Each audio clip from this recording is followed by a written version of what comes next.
I pretended to have amnesia after my accident, just to see who would try to take advantage of me. The head injury was real, 6 stitches and a mild concussion from when my bike hit that pothole and sent me flying into a parked car. But when I woke up in the hospital and the doctor asked basic questions, something made me pause. Maybe it was the way my roommate Brianna was hovering over my bed, or how quickly she'd volunteered to be my emergency contact. "Do you remember your name?" the doctor asked. I stared blankly and shook my head, watching Brianna's face carefully. For just a split second, I caught something. Relief? Excitement? "She's been having some memory issues," Brianna told the doctor, her voice dripping with fake concern. "Poor thing. She'll need someone to take care of her." That's when I knew something was off. The doctor explained I had post-traumatic amnesia and might need help with daily tasks for a few weeks. Brianna immediately offered to move into my apartment to monitor my recovery. How generous of someone who'd been complaining about her rent for months. Over the next week, I played my part perfectly. I pretended not to remember my PIN when Brianna offered to help with grocery shopping. I acted confused about my job, my friends, even my own address. Meanwhile, I watched her systematically go through my belongings. "You probably don't remember, but you borrowed $2,000 from me last month," she said on day 3,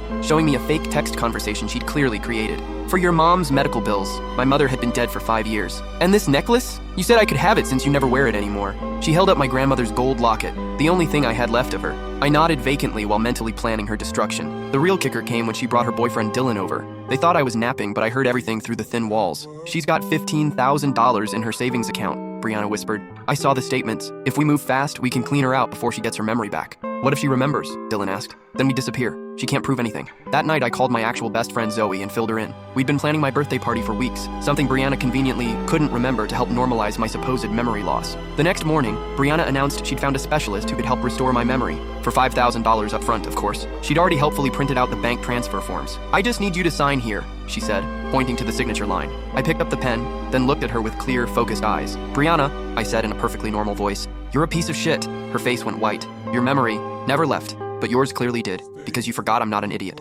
I held up my phone, showing the recording app that had been running all week. "Conspiracy to commit fraud. Theft. Want me to keep going?" She lunged for my phone, but I'd already sent copies to Zoe. 20 minutes later, the police arrived. Turns out this wasn't Brianna's first time taking advantage of vulnerable people. She'd pulled similar scams on 2 elderly neighbors and a guy recovering from surgery. As they led her away in handcuffs, she screamed, "You can't prove anything." I smiled and held up my phone again. "Actually, I can prove everything." Brianna got 18 months. Dylan flipped and testified against her for a reduced sentence. I kept my grandmother's necklace and learned a valuable lesson. Sometimes the best way to see someone's true nature is to pretend you can't see it all. The $2,000 she tried to steal, I donated it to a head injury support group. They actually help people instead of robbing them.